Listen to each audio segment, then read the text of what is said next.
Now see a latent heat. This is also known as hidden heat. Actually, this is the heat which is required to change the state of the unit mass of the substance without changing its temperature. So, suppose the water is heated, and when the water is heated, it starts boiling at the certain temperature and it starts changing into gases. And similarly, when the ice is heated, it comes to the at the temperature of 0 degree Celsius, and then it starts changing into the liquid. So, see here, this is the graph for the between the heat energy and temperature for the water at 1 atmospheric temperature. Now, see here, this is the solid phase. At the 0 degree Celsius, when the heat is given, heat is increasing, but the temperature is not rising, this remains constant. Here the solid is actually changing into liquid without rising in temperature.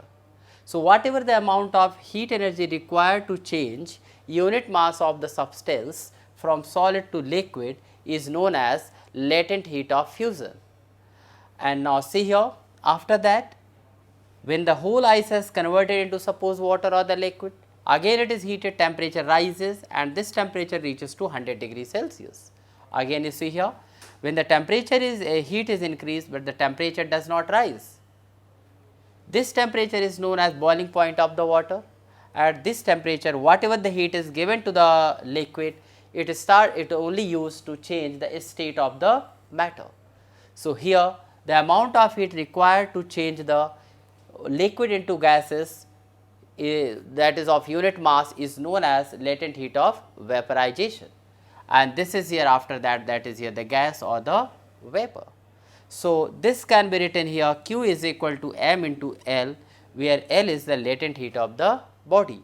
L is equal to can be written here Q upon m, and its unit will be here joule per kg.